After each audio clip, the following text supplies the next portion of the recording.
According to Malcolm X, the most disrespected person in America is the black woman. The most unprotected person in America is the black woman. The most neglected person in America is the black woman.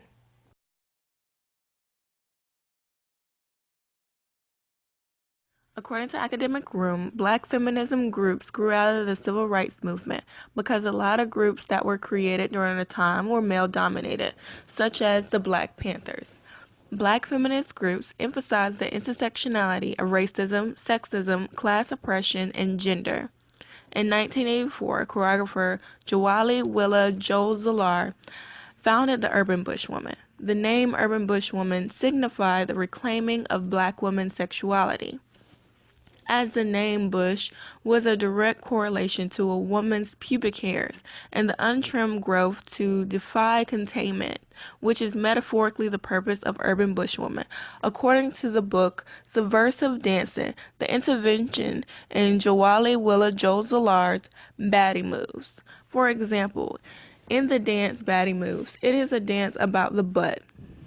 If one looks through history and even today in many black cultures, the movement of the butt is seen throughout.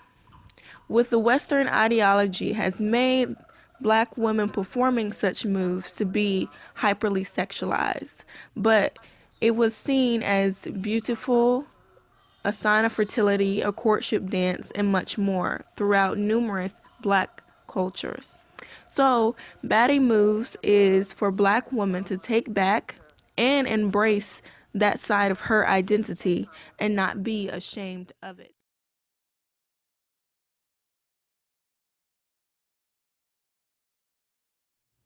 Baddie Moves was one of many black feministic works from urban bushwomen.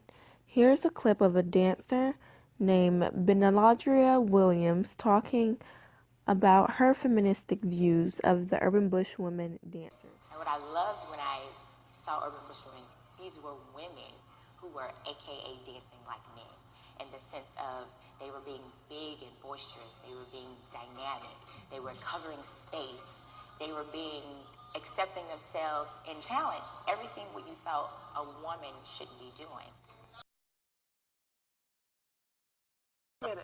I can be me, and I can create from that place. So that's why the name urban, that's what drew me to that idea of urban bush women.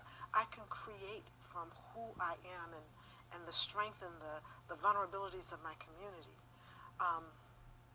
So I think movements have certainly influenced me. SNCC, Student Nonviolent Coordinating Committee, the idea that shared leadership and purpose and training and education connected to a community of people. That is absolutely the philosophy of our Summer Leadership Institute and our work in community. That is what we do, and it is also grounded in how we analyze race. That we have to have a structural analysis of racism.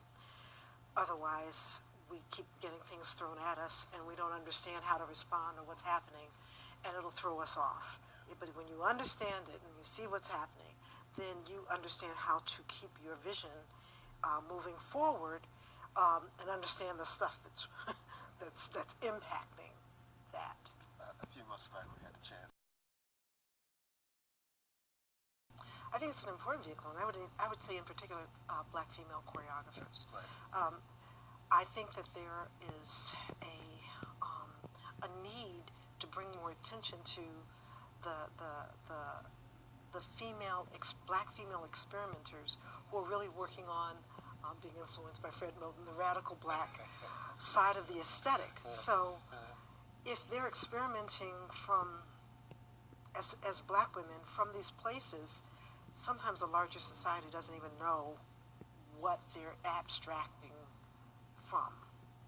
So I really want to lift up those voices, and that's part of our work. We have something called Project Next Generation, which is looking at how we support, in particular, black female choreographers and female choreographers of color. But I would really say choreographers who are marginalized in some way, either by gender identity or subject matter. That I feel like urban bushwomen can support.